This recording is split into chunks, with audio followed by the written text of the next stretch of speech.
నమస్తే, welcome to KK news. నేను శ్రీదేవి.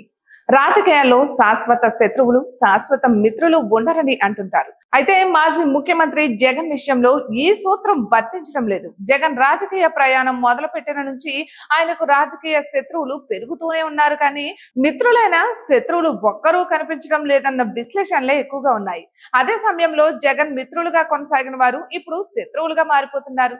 ఈ పరిస్థితులలో వైసీపీ అధినేత జగన్ భారతంలో అభిమన్యుల పద్మ వ్యూహంలో చిక్కుకుంటున్నారనే అభిప్రాయం వ్యక్తమవుతోంది.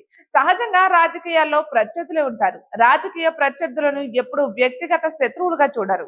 కానీ మాజీ సీఎం జగన్ విషయంలో చాలా మంది ఆయన తమకు వ్యక్తిగత శత్రువుగా చెప్పుకోవడానికే ప్రాధాన్యం ఇవ్వడం అనే చర్చనీయాంశం అయితే ఉంది. అయితే ఇందులో భాగంగానే ఏబి వెంకటేశ్వరరావు చేసిన ప్రకటనను ఉదాహరిస్తున్నారు.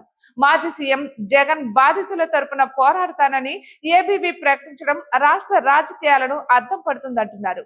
జగన్ సీఎం గా ఉండగా ఐపీఎస్ అధికారి అయిన ఏబీవీని సస్పెండ్ చేయడంతో పాటు ఆయనకు 5 ఏళ్ల పాటు జీతంగా చిల్లి గవ్వ కూడా చెల్లించకపోవడంతో జగన్ ను తన శత్రువుగా ఏబి వెంకటేశ్వరరావు పరిగణిస్తున్నారని చెబుతున్నారు. ఇక ఏబీవీ ఒక్కరే కాదు, జగన్ హయాంలో పనిచేసిన కొందరు అఖిల భారత స్థాయి అధికారులు ఆయన బాధితులుగా ఇప్పుడు బాణాలను ఎక్కువ పెడుతున్నారని చెబుతున్నారు. అంతేకాకుండా జగన్ తన దుందుడుకు శైలితో కొందరు న్యాయమూర్తులతోనూ విభేదాలను తెచ్చుకున్నారని అంటున్నారు.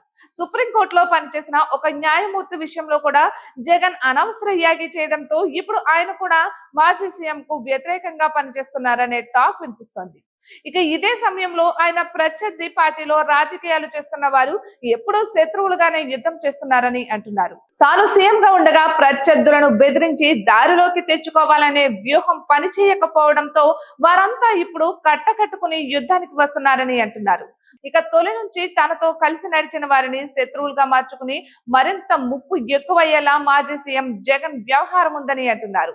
సొంత కుటుంబ సభ్యులైన తల్లి, చెల్లితో పాటు అప్పట్లో జగన్ కు అత్యంత సన్నిహితంగా మెలిగిన విజయసాయిరెడ్డి, బాలినేని శ్రీనివాసరెడ్డి, కొనతల రామకృష్ణారెడ్డి, మోపిదేవి వెంకటరమణ వంటి వారు ఆయనకు దూరంగా ఉండడం కూడా రాజకీయంగా జగన్ కి పెను ముప్పుగా చెబుతున్నారు. ఇలా జగన్ వ్యతిరేక శక్తులు అన్ని కలిపి చూస్తే ఆయన దుర్భేద్యమైన శత్రు సైన్యంతో పోరాడుతున్నారని, ఈ క్లిష్ట పరిస్థితి నుంచి ఎలా గట్టెక్కగలరనే ఉత్కంఠ రేపుతోందని అంటున్నారు. ఇటువంటి మరెన్నో వీడియోస్ కోసం చూస్తూనే ఉండండి కేకే న్యూస్ తెలుగు ఛానల్ ని.